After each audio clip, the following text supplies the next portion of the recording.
أما جائزة الملك فيصل العالمية للطب وموضوعها الحد الأدنى للتدخل العلاجي للأجنة، فقد فاز بها كل من البروفيسور ريتشارد بيركويتس الأمريكي الجنسية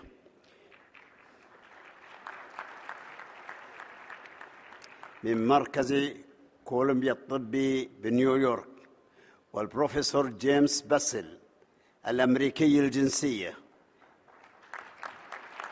من كلية الطب في جامعة كورنيل بنيويورك، وقد رشحتهما للجائزة كل من جامعة كورنيل من كلية الأطباء والجراحين في جامعة كولومبيا بنيويورك وكلية الطب في جامعة كورنيل بنيويورك.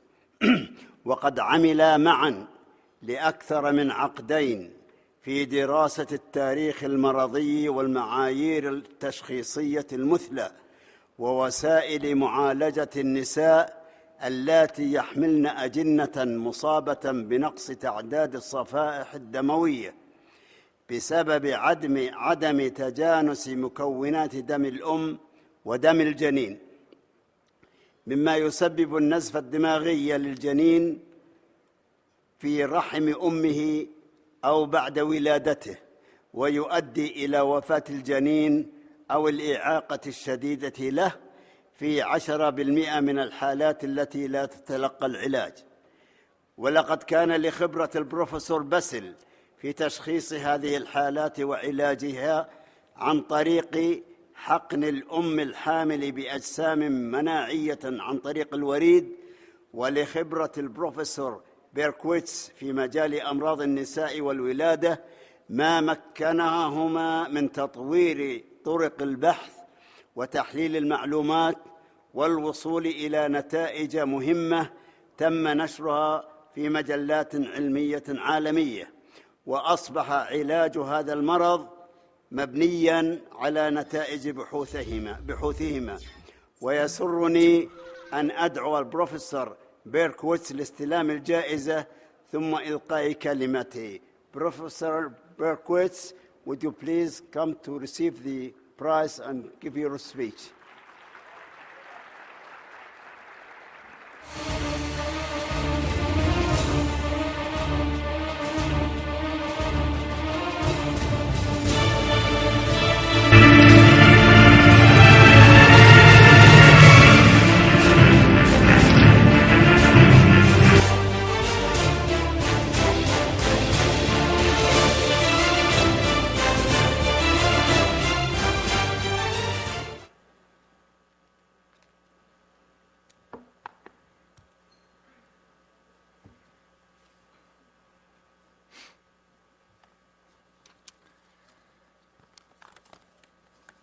Your Royal Highness Prince Salman bin Abdulaziz, Minister of Defense, Your Royal Highnesses, Your Excellencies, distinguished guests.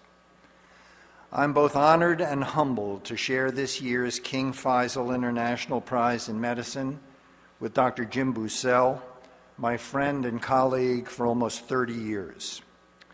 I would also like to publicly acknowledge the invaluable assistance of Dr. Jan McFarlane, whose platelet laboratory at the Blood Center of Wisconsin was at the core of all of our clinical trials. In addition, I want to thank the hundreds of pregnant women who participated in our studies through the years and their physicians throughout North America who enrolled them in our trials and managed them according to our research protocols. Finally, I would like to express my very special gratitude to my wife, Dr. Mary Dalton, whose unwavering support has literally made our reception of this award possible. I am truly grateful to the King Faisal Foundation for the generosity of creating this extraordinary award and making it attainable to anyone in the world whose work meets the lofty requirements of its founders. It is indeed humbling to be awarded recognition from a field of worthy contenders from all over the planet, with no constraints based on national origin, ethnic background, or religious belief. It's also very fitting that this honor comes from that part of the world that kept the torch of medicine burning during the Dark Ages in Europe, when the flame that began in ancient Greece could certainly have died out. The Muslim world maintained the spirit of scientific investigation throughout those golden years of Islam and served as a critically important bridge to the current age of unparalleled advances in medicine and all the other sciences. I'm also grateful to the founders of the King Faisal Foundation for their very wise decision to grant awards to different specific disciplines in medicine every year. In my opinion, this serves to draw attention to medical issues of international importance that do not always share the limelight with disorders that may more immediately threaten the lives or health of the individuals who decide how to allocate research money in countries where that work is done. By rewarding efforts to understand problems as diverse as the management of degenerative joint disease and the genetics of obesity, the Foundation has cast a very wide net indeed, and by including work in treating conditions prior to birth, have made it possible for Dr. Bussell and I to be eligible for this year's award. The field of fetal medicine did not exist when I began my training in obstetrics in the late 60s. The progress that has been made since then has been truly staggering, but it has primarily occurred in the area of improving our capacity to diagnose a large number of conditions adversely affecting the fetus in utero. Unfortunately, our ability to treat those conditions has not been nearly as impressive. I believe that physicians all over the world share a common ethos, namely to maximize the aid and comfort they provide to their patients. But the interventions available to obstetricians for alleviating the problems they discover prior to birth have been frustratingly limited.